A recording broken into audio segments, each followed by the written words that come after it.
Hey Waffle Gang, I do hope you're well. My name is Mark and today we're checking out some more relationship stories, and if you do love a Reddit story, why not consider hitting that like, subscribe, maybe that notification bell too. Let's crack on with today's first story from Phobia Account from the True Off My Chest subreddit.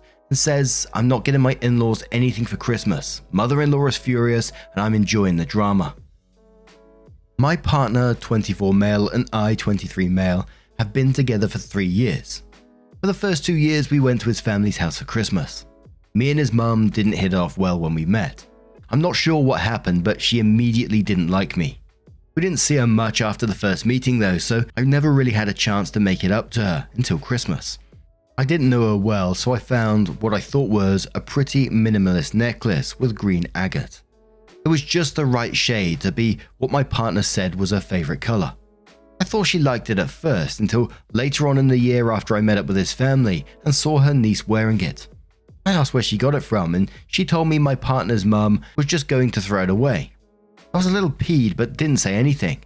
It cost me $100, which isn't super expensive for some people, but as someone who lives paycheck to paycheck, it kind of sucked. My partner asked his mum why she wanted to throw it out though, and she said she just wouldn't have worn it. Fine, whatever, maybe I got her style wrong. It was her gift and she could do what she wanted with it, I guess. She gave me an Iron Maiden shirt that year that was way too small and an odd choice because if you saw me, your first thought would definitely not be a metalhead. I wear overalls and a lot of cottagecore clothing because it's cute. So it's not like she put a ton of effort into my gift and was upset I didn't put in as much.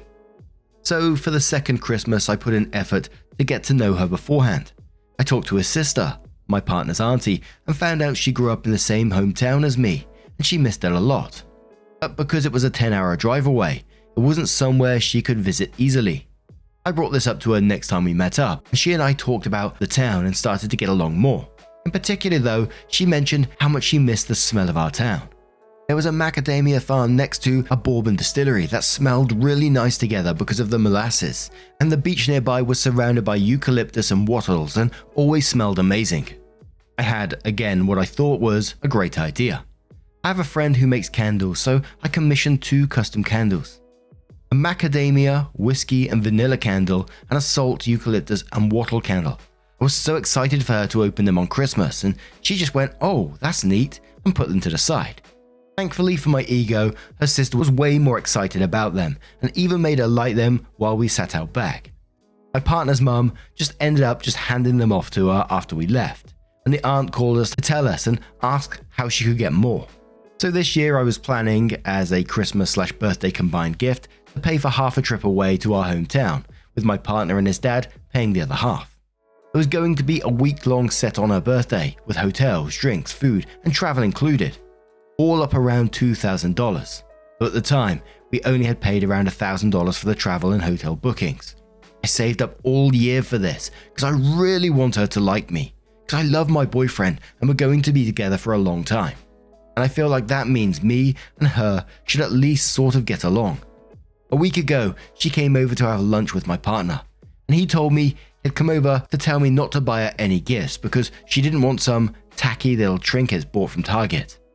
So my tacky little holiday was cancelled 2 days later, and I've used half of my refund to buy my partner some Lego that he always wanted, but could never afford as just a general gift, because he puts up with me and I love him. It's going to get here in a month, so I've been thinking about giving it to him as a Valentine's present. On Sunday, we had an early Christmas, because it was the only time my partner's grandmother would be in town. When it came time for gifts, I got everyone something but her. And she looked upset when she realized but didn't say anything. She pulled my partner aside and asked why she didn't get anything. My partner told her what her gift was going to be and that it was already refunded like she asked. She started crying. Sort of, mostly yelling and crying noises with no tears, and threw the food that was on the table on the floor and drove home alone. She's been calling us for the past 3 days trying to get me to change my mind, and no one but her mum is on her side. I'm a very petty person, and it's been genuinely fun time answering their calls lately. We're having a second Christmas lunch from my partner's dad's side of the family this Sunday, and I'm definitely looking forward to it. ETA, thank you so much for all the support, it actually means a lot. I did just want to quickly defend her to let you know there's no homophobia here at all. She's a loud LGBTQ supporter. She's just mean as a person. Now for me in this one, I gotta say I enjoyed the pettiness on this one after you've gone through all that with her. And it always felt no matter what gift you would have got mother-in-law, nothing would have ever been good enough. And the behavior from mother-in-law afterwards when she found out about this holiday, got up, threw a tantrum and chucked the food on the floor. I mean, yeah, whatever. Not missing anything there really. I personally thought your gifts were amazingly thoughtful. Talking about your hometown, which you had in common, and then, getting candles with a scent from that town. That would have been incredible. But Towering Gnome says, it's always shocking to me when people reveal themselves to be so blatantly tacky. Imagine thinking you're way too fancy for cheap trinkets, which are actually very thoughtful gifts, and just saying it. Anyone with the smallest amount of class would graciously wear a necklace given to them, even if it was the ugliest piece of crap. Or put out the candles, even if they were gross. She's an embarrassment. I'm glad you're having fun rubbing her nose in it. Spot says, she told you not to get her anything, so she should not be surprised not to get anything. It's not even petty, that's just following her instructions. I've had several people in my life who used gift giving as power plays. My mum was the worst. She rejected every gift, often peevishly. One year, I gave her some maple syrup and she tried to give it me back, even though she ate pancakes all the time. I just like my log cabin syrup. Oh, come the F on. It was so irritating that my whole family hated giving her gifts because she used them as an opportunity to be a little mean. Take your gifts, smile, and send a thank you. What is so hard about that? Franklin Man says, I had a mother-in-law who did something similar. After 2 times, I stopped buying her things. When she got an attitude and asked why, I flat out told her she didn't deserve them. And until her attitude improves, she wouldn't be getting anything. She told me to stop treating her like a child. I told her to act like a grown-up then. Nobody ever stood up to her. She terrified everyone. I came from abusive/narcissistic parents. That woman didn't stand a chance. She was an amateur to me. So then OP kindly updates the post 8 days later, which says, so it's been about a week since I made my last post and was asked in DMs and in comments to update if anything happened. And stuff has, but it hasn't turned out in my favor. So more background info. My partner's grandfather on his mother's side lives with us and I'm his carer. I shower him, clothe him, feed him, wipe his ass, all the fun stuff. I love the old man, I don't mind at all. I'm actually awake at 4 AM right now because he needed some toilet assistance. I'm just going to call him Pop for this. Pop is over 80 and for the past few years he's had a falling problem. He's had his blood pressure and sugar checked. He tried and has been taken off a ton of meds. He's got exercises he does for his leg muscles and he's in decent shape for an old man, so we don't know what's caused it. In the week of my post he's fallen 5 times. Only once with injuries that's bothered him, thank F though. And that happened a day I think after the post. He hit his face into the concrete path outside our house when we were going to go on a walk. Superficial facial cuts, an effed up knee and some intense bruising around his side and leg. He twisted weird I think when he fell. Basically, he's in pain constantly right now, and the pain meds don't last long enough for him to do a lot of things. I can't put into words how effing useless I feel over him getting hurt so much suddenly, and how little I can do to ease it. He did make it to Christmas lunch on Sunday, but before that, he was stuck in hospital literally up until the day, which meant a lot of the preparation for Christmas fell onto me, which of course meant I needed supervision from my partner's mum. I don't think I did a single thing right in her eyes. The one thing I'll relent on is I'm crap at wrapping presents. It was seriously awful, but my partner's mum, who I'll just call mother-in-law, was peed about everything. My chicken was done pretty good I thought for someone who hadn't cooked out before. Crunchy skin and soft inside. Just needed a few more herbs and spices next time. Mother-in-law wouldn't stop complaining the whole day. I didn't take her advice on how to cook it. She came after I cooked it, so I'm not sure how she thought that one would make sense, and that I needed to leave my partner, the chef, to do it next time. This is a busy time for my partner's work and he has no spare time and was too tired when he came home.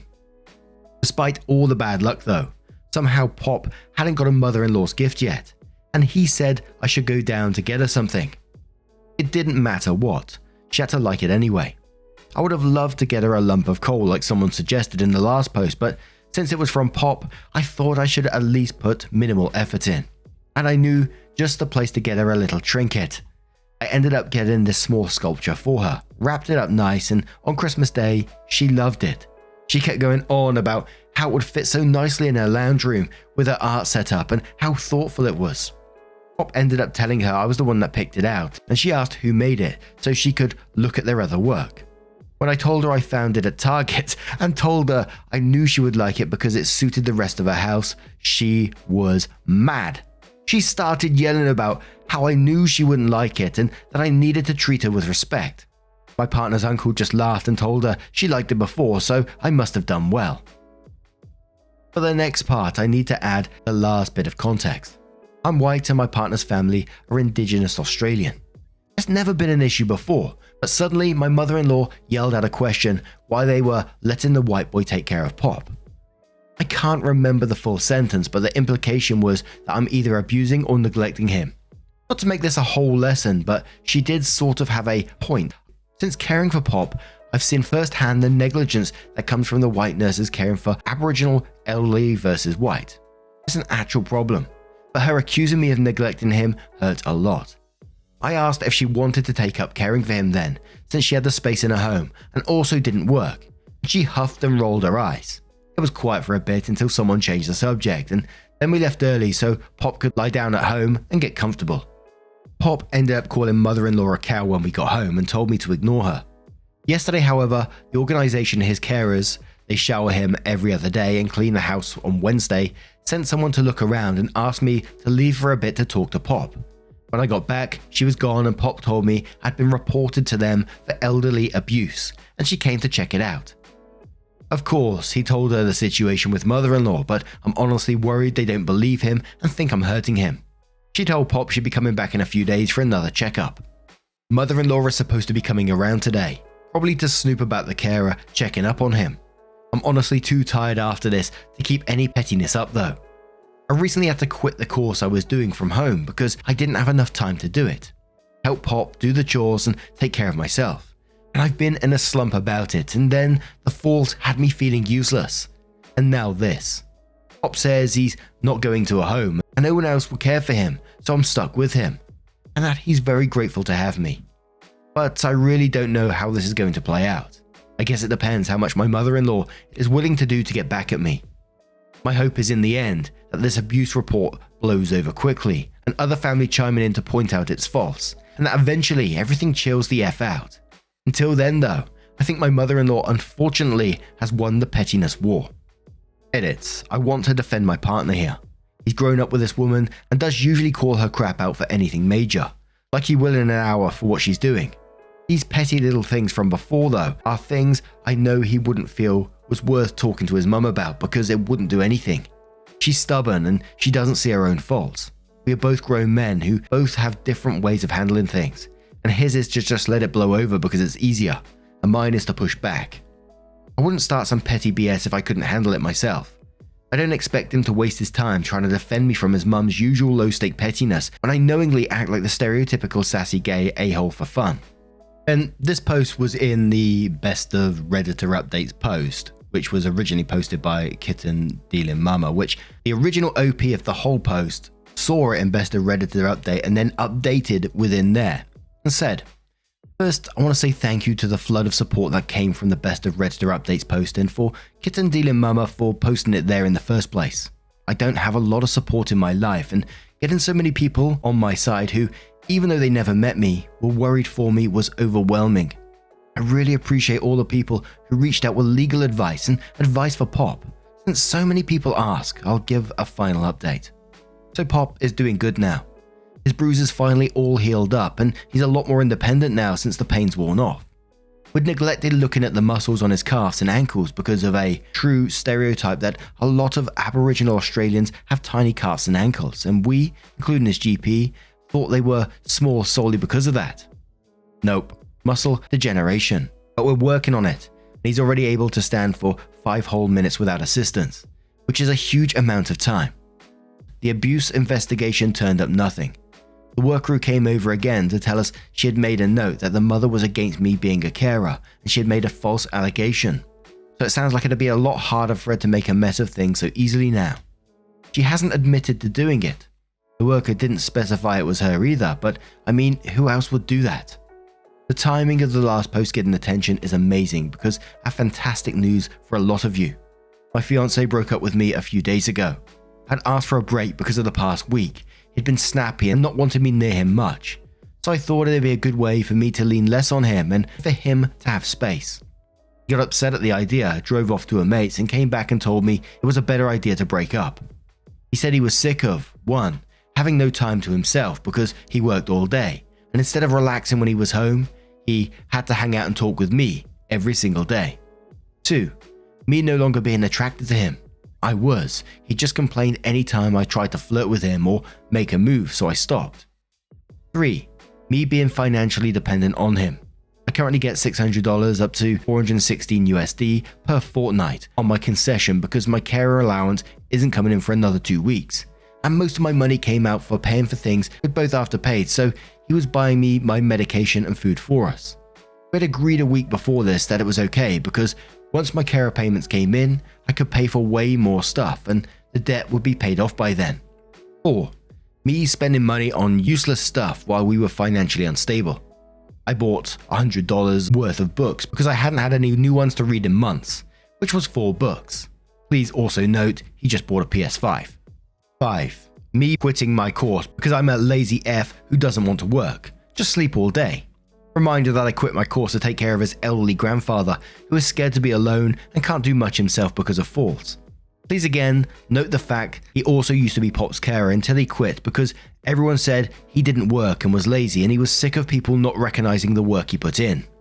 All of the quotes are from breakup messages he sent over text while he hid in his room, edited slightly for easy reading. Pop and I have talked and he's told me I'm allowed to stay and that my ex would be kicked out before I would if there ever was an issue. I'm also staying as carer for the foreseeable future. In fact, in a delightful twist, my ex's mum called when she found out we split to beg me not to give up on being a carer because no one else would do it. I have the biggest grin on my face just typing what happened honestly. It's been a few days since we split and I've never had many life goals. I usually just follow what I'm told and support the person leading me, which apparently a lot of people get caught onto easily from my posts. My only real goal in the last few years was to do my course, get a job and get a house with my ex. So when he broke up with me a few days ago, I felt stranded very suddenly. I've since had a few necessary cries and post-cry naps, and then my antidepressants kicked in, and I realized that how I've been living isn't at all fulfilling to me. So last night I applied for an online course I wanted to do that my ex advised me against doing months ago, and I'm so excited. It starts today, but since it's online, the late application probably won't matter. Overall, I think this is a pretty positive note to end things on. Things look like they're probably going to go up from here, and I'm looking forward to finding out more about what I'm going to do for myself now that I'm not focused on my ex. Thanks again to all the wonderful support from you guys.